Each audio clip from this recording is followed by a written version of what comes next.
Buried Treasures brought to you by EB Games.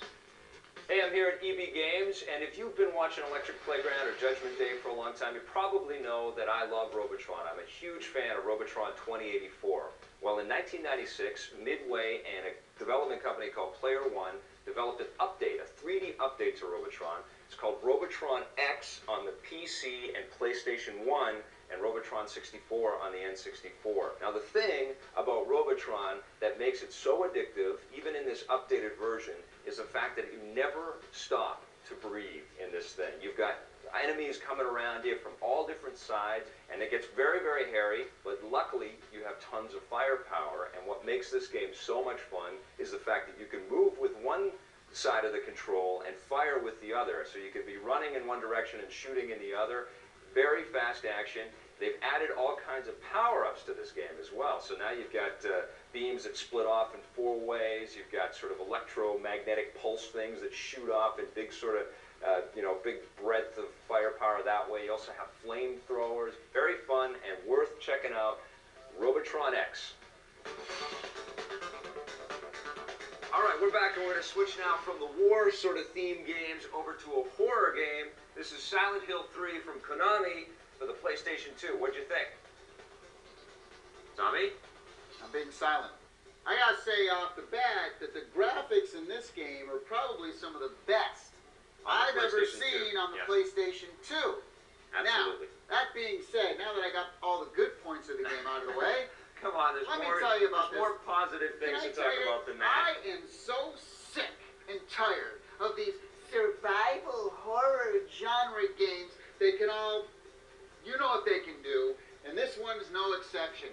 This game suffers from all the same problems as all the stupid games like this, in that all you do is you go around this completely empty world looking for nothing, okay? All the animations are wrong. You gotta push buttons to open doors. There's no animation of reaching for the door. You got your one footstep sound throughout the entire game. You have to, a completely ridiculous, absurd inventory system. Did you just say ridiculous? Left over from the PlayStation 1. Right. Are you with me on that? I am. It looks like the PlayStation 1. It's ridiculous. You have to equip yourself with things like beef jerky. Like, what is that all about? You never know when beef jerky might come in handy. Does it not bother you that you can actually run away from every single enemy you encounter in this game?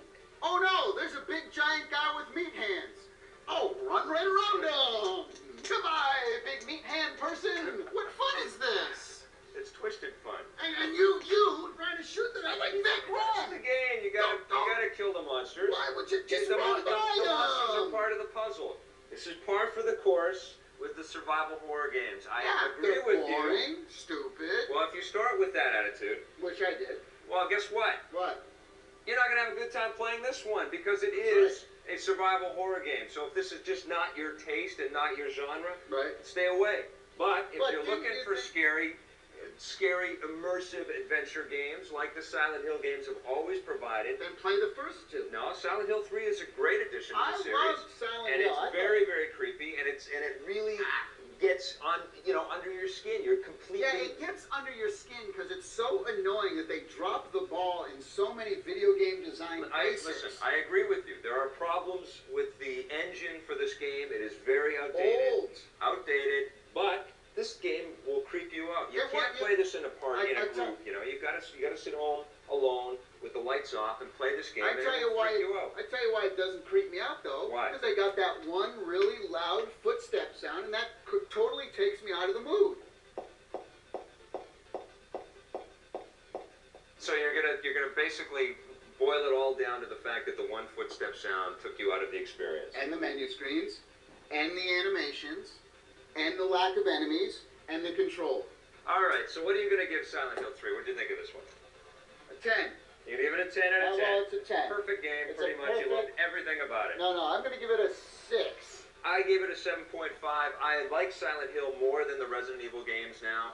On the positive side, the graphics in Silent Hill 3 are phenomenal. These are some of the best you'll find on PlayStation 2. There are lots of really cool environments to look around in.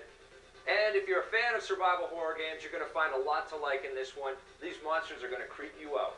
On the negative side, the menu screens for this are very archaic. You can pretty much walk away from every enemy in the game. And finally, we all know my favorite thing, the one footstep sound.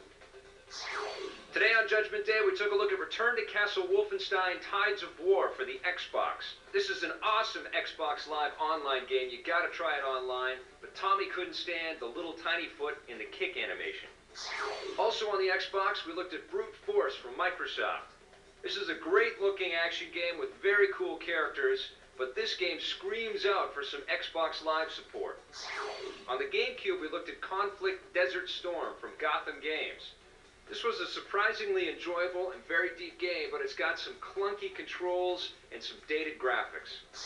On the PlayStation 2, we looked at Silent Hill 3. This survival horror game is intense, spooky, and very twisted. It's just too bad that the pacing is so slow, you can walk for your life. In hardware, Tommy and I looked at Logitech's Freedom 2.4 Flight Stick for the PC. This stick's got excellent ergonomics and functionality. This really is one of the best flight sticks you can find. On the Game Boy Advance, I looked at WarioWare Inc. Mega Micro Games. This game is loaded with all kinds of fun activities. It's going to be very hard to put this one down. It was all about violent, gruesome, gory games this week. We'll see you guys next time on Judgment Day. Thanks for watching.